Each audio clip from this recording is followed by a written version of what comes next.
வணக்கம், மைக் அருவி. இந்த பதிவில் நம்ம என்ன பார்க்க போகிறோம் அப்படின்னு பார்த்தீங்கன்னா, முதல்ல நம்ம ஏன் இன்வெஸ்ட்மெண்ட்ஸை தொடங்கணும், அதில் ஏன் நம்ம மியூச்சுவல் ஃபண்ட்ஸை தொடங்கணும், அதோடைய நன்மைகள் என்ன, அதோடைய தீமைகள் என்ன, அதில் என்னென்ன ஃபேக்டர்ஸ்லாம் இருக்குது, அதில் நம்ம எப்படி டாப் 5 வந்து சிறந்து தேர்ந்தெடுக்கலாம் அப்படிங்கிற விஷயத்த நம்ம இப்போ பார்க்க போகிறோம். அந்த வீடியோவை பார்க்குறதுக்கு முன்னாடி நீங்கள் இந்த மைக் அருவி சேனலுக்கு சப்ஸ்கிரைப் பண்ணுங்கள், பக்கத்தில் இருக்கிற பெல் பட்டனையும் அழுத்திடுங்க. வாங்க வீடியோவில் போகலாம். இந்த இன்வெஸ்ட்மெண்ட்ஸ் நம்ம ஏன் பண்ணணும் அப்படிங்கிறத இன்றைக்கி பார்க்கலாம். இந்த இன்வெஸ்ட்மெண்ட்ஸை பார்த்தீங்கன்னா உங்களுக்கு 6 டைப்ஸ் ஆஃப் இன்வெஸ்ட்மெண்ட்ஸ் இருக்குது. அதில் பார்த்தீங்கன்னா க்ரோத் இன்ட்ரெஸ்ட். இந்த க்ரோத் இன்ட்ரெஸ்ட் என்னென்னா, நம்ம போட்ட பணம் வளர்ந்துட்டே இருக்கணும், அதுதான் க்ரோத் இன்வெஸ்ட்மெண்ட்ஸ். ஷேர்ஸ், மற்ற ஷேர்ஸ் எல்லாம் நம்ம வந்து வாங்கலாம். அதாவது ஒரு கம்பெனியோடைய ஷேர்ஸ் நம்ம வந்து வாங்கி அதை வந்து தக்க வச்சுக்கலாம், லாபம் வரும்போது அது வந்து விற்றுக்கலாம். மூணாவது பார்த்திங்கன்னா வந்து நமக்கு மியூச்சுவல் ஃபண்ட்ஸும் அது ஒரு டைப் ஆஃப் இன்வெஸ்ட்மெண்ட்ஸ் தான். உங்களுக்கு எல்லாமே லாங் டேர்மில் உங்களுக்கு நல்ல ப்ராஃபிட் கிடைக்கும். நாலாவது பார்த்திங்கன்னா ப்ராப்பர்ட்டி, லேண்டு வாங்கலாம், அதில் வந்து வீடு கட்டலாம், அந்த மாதிரி விஷயத்தை நம்ம வந்து பண்ணி அதை நம்ம வந்து ப்ராஃபிட் பார்க்கலாம். அஞ்சாவது பார்த்திங்கன்னா கேஷ் ஆன் அக்கௌண்ட்ஸ். அதை வந்து ஒரு ஹையஸ்ட் பேங்க் இன்ட்ரெஸ்ட் எங்கே கிடைக்குதோ அதை பார்த்து நம்ம பேங்க் அக்கௌண்ட்டில் நம்மளோட கேஷை போட்டு நம்ம இன்ட்ரெஸ்ட் எடுக்கலாம். ஆறாவது பார்த்திங்கன்னா ஃபிக்ஸ்ட் டெபாசிட். இந்த ஃபிக்ஸ்ட் டெபாசிட்டில் நீங்கள் லாக்கிங் பீரியடில் உங்களுக்கு நல்ல ப்ராஃபிட்டு லாங் டேர்மில் உங்களுக்கு கிடைக்கும். அதில் பெஸ்ட் பார்த்திங்கன்னா உங்களுக்கு 1 இயர்லேருந்து உங்களுக்கு நல்லா இருக்குது. ஃபார் எக்ஸாம்பிள், இப்போது உங்கள்கிட்ட ஒரு 7 லட்ச ரூபா இருக்குன்னு வச்சுக்கோங்க. நீங்கள் ஒரு கார் வாங்குறீங்க. இந்த காரு 10 வருஷத்துக்கு அப்புறம் பார்த்தீங்கன்னா அந்த காரோட வேல்யூ வந்து 0 ஆயிரும். இது கார் மட்டும் கிடையாதுங்க, உங்களுடைய மொபைல் ஃபோன்ஸ், உங்களுடைய வாட்சஸ், உங்களுடைய எலக்ட்ரானிக் டிவைசஸ் எதாக இருந்தாலும் அதோடைய வேலிடிட்டி உங்களுக்கு 10 வருஷத்தில் 0 ஆயிரும். அதே புத்திசாலித்தனமாக இருக்கிறவங்க, இந்த வைஸ் பீப்புள்ஸ், இந்த பிஸ்னஸ் பீப்புள்ஸ், அவங்கெல்லாம் என்ன பண்ணுவாங்க அப்படின்னு பார்த்தீங்கன்னா, அதே 7 லட்சத்தை இன்வெஸ்ட்மெண்ட்ஸில் போட்டு ஹவுஸ் ஆகவும் இல்லை ஃப்ளாட் ஆகவும் இல்லை மியூச்சுவல் ஃபண்ட்ஸ் ஆகவும் அந்த 10 வருஷத்தில் அவங்க போட்ட 7 லட்சத்தை அப்ராக்சிமேட்லி 25 to 28 lakhs வரைக்கும் அவங்க எடுத்துருவாங்க. வாரன் பஃபட் அப்படிங்கிற ஒரு தலை சிறந்த இன்வெஸ்டர், அவர் என்ன சொல்லியிருக்காரு அப்படி பார்த்தீங்கன்னா, எல்லா மக்களும் நார்மலாக என்ன திங்க் பண்ணுவாங்க அப்படின்னு பார்த்தீங்கன்னா, மாத சம்பளம் வர்றதில் செலவு போக மீதி தான் உங்களுக்கு சேவிங்ஸ் எடுத்து வைக்கணும்னு எல்லாருமே திங்க் பண்ணுவாங்க. ஆனால் ரியாலிட்டி அவர் என்ன சொல்கிறார் அப்படின்னு பார்த்தீங்கன்னா, உங்கள் மாத சம்பளம் வருது, அதில் நீங்கள் சேவ் பண்ணதுக்கப்புறம் தான் உங்களுடைய செலவுகள் இருக்கணும். இந்த மாதிரி நீங்கள் பண்ணீங்க அப்படின்னு பார்த்தீங்கன்னா உங்களுடைய வளர்ச்சி யாராலையும் தடுக்க முடியாது.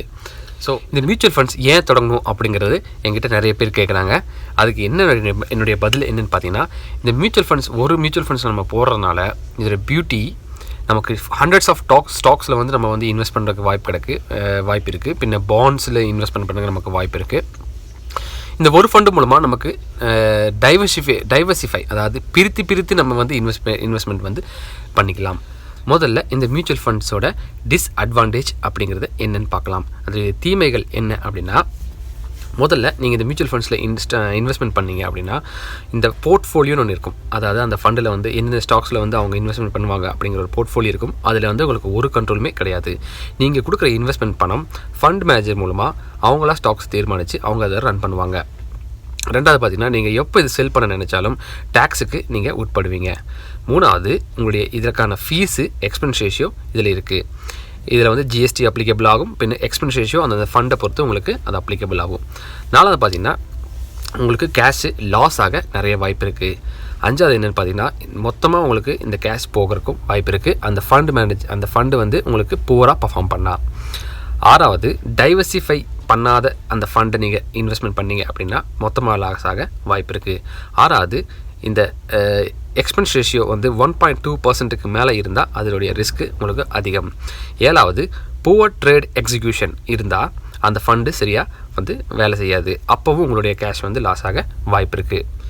இப்போ இந்த மியூச்சுவல் ஃபண்ட்ஸுடைய அட்வான்டேஜஸ், நன்மைகள் என்ன அப்படிங்கிறத பார்க்கலாம்.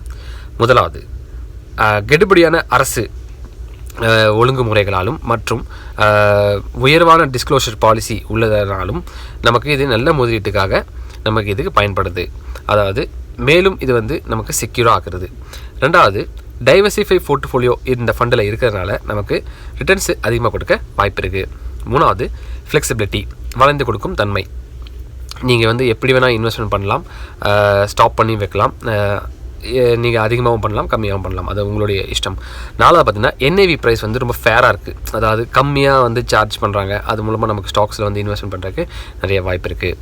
அஞ்சாவது டிவிடெண்ட் பேயர் கொடுக்குறாங்க, அதாவது குவார்ட்டர்லி ஆகவும் இல்லை இயர்லி ஆகவும் டிவிடெண்ட் பேயர் கொடுக்குறாங்க. அதை நீங்கள் எடுத்து கூட நீங்கள் அதை வந்து செலவாக்கலாம், இல்லை அது வந்து மேலும் நீங்கள் இன்வெஸ்ட்மெண்ட்ஸ் பண்ணுற உங்களுக்கு யூஸ் ஆகுது. இதோடைய பெனிஃபிட்ஸ் என்ன அப்படிங்கிறது பார்த்தீங்கன்னா, உங்கள் மாத பட்ஜெட்டுக்கு ஏற்ப உங்கள் குறிப்பிட்ட காலத்தில் உங்களுக்கு எஸ்ஐபி மூலமாக இது வந்து பே பண்ணுறதுக்கு உங்களுக்கு யூஸ் ஆகுது. ஸோ இவ்வளோ தாங்க மியூச்சுவல் ஃபண்ட்ஸ். மற்ற எல்லா இன்வெஸ்ட்மெண்ட்ஸ் போல் இதுவும் ஒரு நார்மலான இன்வெஸ்ட்மெண்ட்ஸ் தான். நீங்கள் எப்படி ஒரு லேண்ட் வாங்கி அதை வந்து காற்று அதை வந்து வீடு கட்டி ஒரு நல்ல ரேட்டுக்கு வந்து விற்கணுக்கு ஒரு காலம் டைம் எடுக்குதோ, இல்லை கோல்டு வாங்கி விற்கிறதுக்கு ஒரு காலம் டைம் எடுக்குதோ, அது சேம் தான் வந்து உங்களுக்கு இந்த மியூச்சுவல் ஃபண்ட்ஸ்லையும் நீங்கள் இன்வெஸ்ட்மெண்ட் பண்ணுறதுனால உங்களுக்கு அந்த காலம் நேரத்துக்கு ஏற்றால் போல் உங்களுக்கு அந்த ப்ராஃபிட் உங்களுக்கு கிடைக்கிது. ஸோ இதோடைய பிகினர்ஸ்க்கான மியூச்சுவல் ஃபண்ட்ஸு நம்ம எப்படிலாம் ஸ்டார்ட் பண்ணலாம் அப்படிங்கிறத இப்போ நம்ம பார்க்கலாம். ஸோ இந்த பிகினர்ஸ்க்கான பெஸ்ட் டாப் 5 மியூச்சுவல் ஃபண்ட்ஸ் என்ன அப்படிங்கிறத நம்ம இப்போ பார்க்கலாம்.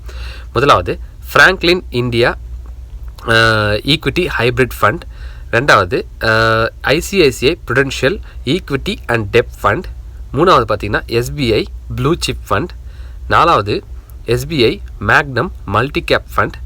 அஞ்சாவது Aditya Birla Sun life balance advance fund. So இந்த ஃபண்டெல்லாம் நம்ம எப்படி வேலை செய்யுது, எந்த மாதிரி என்ஏவி இருக்குது, எவ்வளோ ப்ரைஸ் கொடுத்து நம்ம மினிமம் இன்வெஸ்ட்மெண்ட் ஸ்டார்ட் பண்ணணும் அப்படிங்கிற விஷயத்த நம்ம இப்போ பார்க்கலாம். வாங்க வீடியோவில் போகலாம். இப்போ நம்ம முதல்ல பார்க்க போகிறது Franklin India equity hybrid fund. இதோட என்ஏவி பார்த்தீங்கன்னா 128.09. இதோடைய ஆனுவல் இன்ட்ரெஸ்ட் பார்த்தீங்கன்னா 9.66. க்ரோத் ஹைப்ரிட்டில் இருக்குது. ஹைப்ரிட் அப்படின்னா இவங்க பாண்ட்லேயும் இன்வெஸ்ட்மெண்ட் பண்ணுவாங்க, இவங்க மார்க்கெட்லேயும் இன்வெஸ்ட்மெண்ட் பண்ணுவாங்க. மினிமம் இன்வெஸ்ட்மெண்ட் பார்த்தீங்கன்னா 5,000. எக்ஸிட் லோட் 1% இருக்குது. எக்ஸ்பென்ஸ் ரேஷியோ ஃபண்ட் மேனேஜருக்கானது 1.13. இந்த கிராஃபில் பார்த்தீங்கன்னா 80 ரூபீஸ் இருந்த ஃபண்ட் 2014 இன்றைக்கி மேலே மலர்ந்து 128.09 இருக்குது. ஹைப்ரிட் அக்ரெசிவில் இருக்குது. இது வந்து நீங்கள் ப்ளஸ் பட்டன் கிளிக் பண்ணி நீங்கள் பை பண்ணலாம். இதில் காம்பவுண்ட் ஆனுவல் க்ரோத் ரிட்டர்ன்ஸ் பார்த்தீங்கன்னா ப்ளஸ் 10% உங்களுக்கு காட்டுது. எஸ்ஐபி மூலமாக நீங்கள் பை பண்ணலாம். இதோடைய மினிமம் இன்வெஸ்ட்மெண்ட் பார்த்தீங்கன்னா 5,000 என்டர் பண்ணணும். அதுலேயே உங்களுக்கு ஃபர்ஸ்ட் ஆஃப் ஆல் என்ஏவி வந்துடும். ஃப்ரீக்வன்சி வந்து மந்த்லி, வீக்லி, குவார்டர்லி செலக்ட் பண்ணிட்டு இன்ஸ்டால்மெண்ட்லையும் நீங்கள் மினிமம் வந்து 1,000 ரூபீஸ் செலக்ட் பண்ணலாம். இதோடைய காம்பவுண்ட் இன்ட்ரெஸ்ட் பார்த்தீங்கன்னா 1 இயருக்கு 9.66 இருக்குது. இது 5 இயருக்கு நம்ம என்டர் பண்ணி பார்த்தோம் அப்படின்னா இதோட இன்ட்ரெஸ்ட்டு நமக்கு இப்போ தெரியும் 10.45%. ரெண்டாவது நம்ம பார்க்க போகிறது ICICI Prudential equity and debt fund.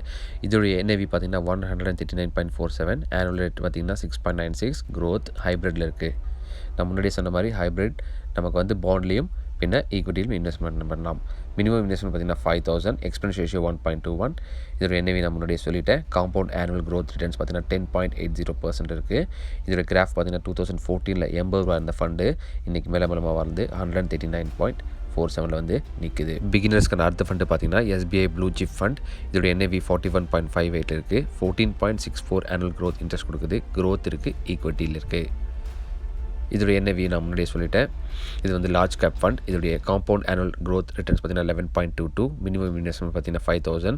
உங்களுக்கு அதிலேயே வந்து ஃபர்ஸ்ட் ஆஃப் ஆல் பாயிண்ட்ஸ் கொடுத்துருவாங்க, அதாவது என்ஏவி பாயிண்ட்ஸ் கொடுத்துருவாங்க. Exit load 1%. Expense ratio 1.07. உங்களுக்கு இந்த கிராஃப் பாருங்கள், மெல்லமாக வளர்ந்து இது 44 வரை போயிட்டு பின் ரிட்டர்ன் வருது. எஸ்பிஐ ப்ளூ சிப் ஃபண்ட் க்ரோத்தில் இருக்குது, ஈக்விட்டி லார்ஜ் கேப். இதையும் வந்து நம்ம ப்ளஸ் பட்டன் கிளிக் பண்ணி பை பண்ணலாம். எஸ்ஐபி மூலமாக நமக்கு பை பண்ணி நமக்கு இதனுடைய பெனிஃபிட்ஸ் பெறலாம். இதோடைய சிஏஜிஆர் பார்த்தீங்கன்னா 14.64 இருக்குது 1 இயரில்.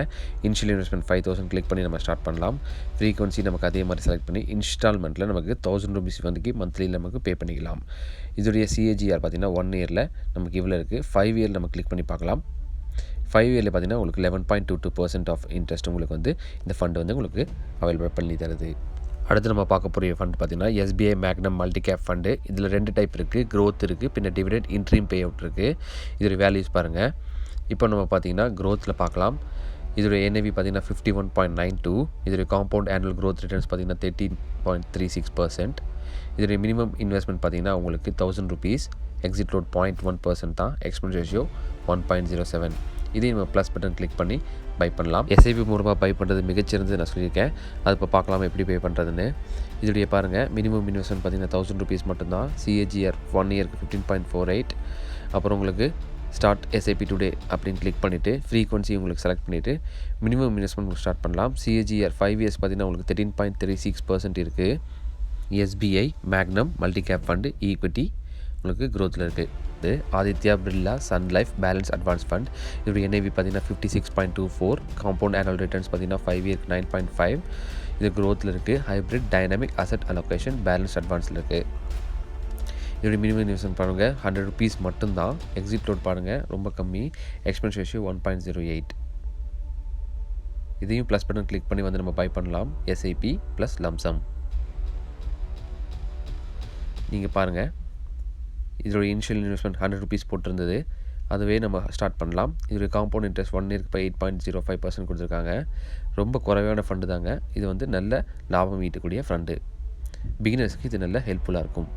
ஃப்ரீக்வன்சி செலக்ட் பண்ணிவிட்டு இன்ஸ்டால்மெண்ட்டும் அதே 100 மேலே 100 போடலாம், அதுக்கு மேலேயும் போடலாம். அதை செலக்ட் பண்ணிவிட்டு நம்ம பை பண்ணிக்கலாம். One of the best fund சொல்லலாம் ஃபார் த பிகினர்ஸ். இதோட காம்பவுண்ட் ஃபார் 5 இயர்ஸ் பாருங்கள் உங்களுக்கு 9.5% கிடைக்குது. இந்த எல்லா ஃபண்டும் நீங்கள் மணி கவுண்டரில் செக் பண்ணிக்கலாம். மேலும் இந்த மியூச்சுவல் ஃபண்ட்ஸ் அப்படிங்கிறது என்ன அப்படிங்கிறது டீட்டெயிலாக உங்களுக்கு தெரியும்னா மேலே இருக்கிற ஐக்கானை கிளிக் பண்ணுங்கள். உங்களுக்கு அதோடைய வீடியோஸ் வரும், அதை நீங்கள் பார்த்து தெரிஞ்சுக்கலாம். இந்த வீடியோ உங்களுக்கு பிடிச்சிருந்தது அப்படின்னா லைக் பண்ணுங்கள், ஷேர் பண்ணுங்கள், மறக்காமல் கமெண்ட் பண்ணுங்கள். உங்கள் ஃப்ரெண்டாக நினச்சி இந்த மைக்ரோ சேனலுக்கு சப்ஸ்கிரைப் பண்ணுங்கள். பக்கத்தில் இருக்கிற பெல் பட்டனையும் அழுத்திடுங்க. மேலும் இது போன்ற மியூச்சுவல் ஃபண்ட்ஸ் நம்ம எந்த பிளாட்ஃபார்மில் தொடங்கலாம் அப்படிங்கிறத நம்ம அடுத்த பதிவில் பார்க்கலாம்.